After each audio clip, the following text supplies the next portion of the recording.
Assalamualaikum warahmatullahi wabarakatuh. Bagaimana kabarnya teman-teman netizen yang baik hati? Masih tetap bersama saya Boji Cuca di studio podcast saya.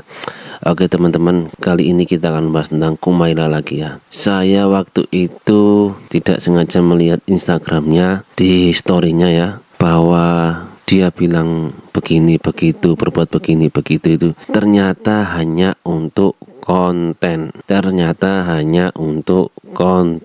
Saya ulangi lagi ya, dibuat hanya untuk konten. Dan temannya itu juga ingin ikut-ikutan. Teman-teman, yang harus digarisbawahi di sini yaitu konten itu ujung-ujungnya apa teman-teman? Uang. Oke, setuju, hidup cari uang, bukan hidup untuk uang ya. Harusnya uang untuk hidup, teman-teman. Tapi yang saya sesalkan di sini yaitu yang saya sesalkan ya. Kenapa kalau konten itu harus membawa Quran? Quran dituduh dongeng. Nabi, kisah Nabi dituduh dongeng. Itu sama saja membangunkan singa tidur, Mbak Kumaila. Mungkin siapapun yang mendengar Quran dongeng itu darahnya akan mendidih, panas, nggak terima, wajar nggak terima. Karena dia cinta agamanya, karena dia cinta Quran. Siapapun dia, umat Islam, kalau agamanya dihina, Qurannya dihina, nabinya dihina, dia tidak merasa sakit hati. Mungkin harus dipertanyakan lagi keislamannya. Jadi begitu ya.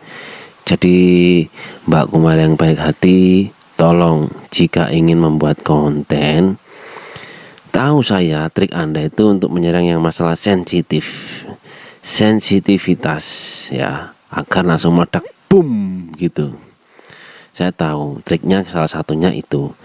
Tapi tolong sekali lagi jangan menyerang agama Islam. Sekali lagi jangan menyerang agama Islam ya. Karena apa? Mungkin saat ada salah satu golongan yang bisa memaafkan kelakuan Anda untuk membuat konten. Tapi yang bahayanya jika nanti tidak ada yang bisa menahan amarahnya ketika Anda bicara seperti ini terus-menerus ya.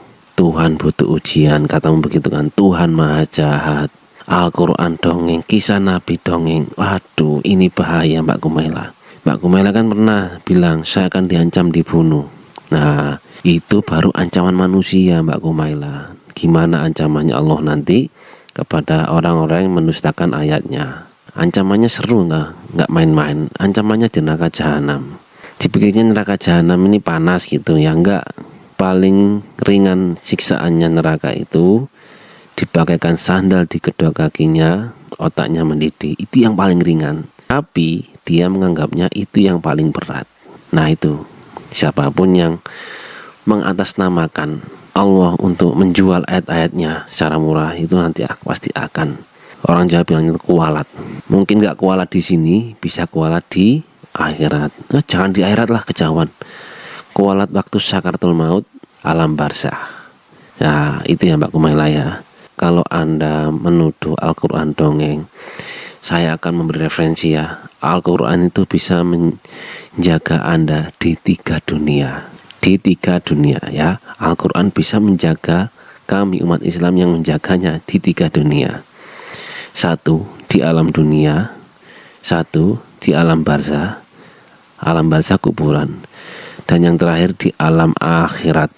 Ketika semuanya sibuk, bingung, takut menghadapi timbangan amal, Al-Quran ini akan datang sebagai syafaat kepada para pembacanya ya, datang sebagai syafaat kepada para pembacanya sepanjang dia beriman kepada Allah. Apakah dia aja yang dapat syafaat? Tidak, keluarganya pun dapat syafaat Mbak Kumaila. Orang tuanya, istrinya, suaminya, adiknya, siapapun itu keluarganya dapat syafaat. Meskipun keluarganya itu, salah satu keluarganya ada yang divonis masuk neraka, tetap dia syafaat tanda kurung ya, sepanjang dia beriman kepada Allah. Kalau tidak beriman ya sudah nggak dapat syafaat. Jadi itu ya, kalau membuat konten itu hati-hati Mbak Kumaila ya. Heman-heman, masa wajah cantik Anda harus berubah menjadi wajah yang buruk? Saya ini nggak nakut-nakutin ya, Emang kenyataannya gitu. Di Quran sendiri Allah bilang gitu, siapapun yang mendustakan ayat-ayatnya dan mengolok-olok agamanya, apalagi menjual ayat-ayat Allah dengan harga yang murah, tunggu, cepat atau lambat pasti akan mendapat balasannya, cepat atau lambat. Nah ini loh, kadang yang kita takutkan ini, bisa Allah itu mempercepat, bisa Allah itu memperlambat. Mempercepat di sini untuk apa? Mungkin biar sadar. Tapi ada orang yang diberi ujian, cobaan, nggak sadar-sadar, akhirnya dimatikan. Sadarnya ketika nyawa sudah sampai kerongkongan. Seburuk-buruk manusia ketika nyawa sampai kerongkongan, taubatnya itu ditolak.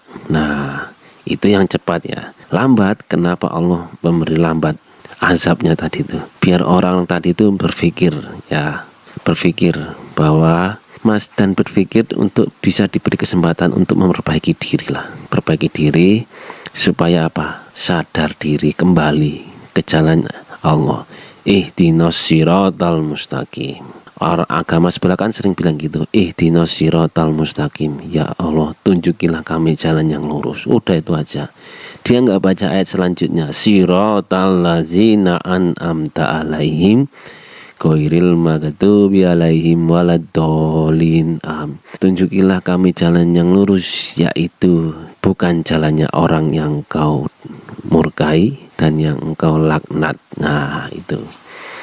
Jadi Mbak Kumaila ini sering-sering baca Al-Fatihah ya, supaya diberi jalan yang lurus ya. Memang kita setiap hari meminta, kita ini sebagai hamba, posisi kita ini hamba, meminta kepada Tuhan. Jangan kebalik ya. Tuhan gak butuh kita, Allah itu gak butuh sholat kita ini yang butuh Allah. Salah satunya lewat sholat, salah satunya mendekat lewat baca Quran. Jadi tolong ya, konten itu kalau bisa dikurangi.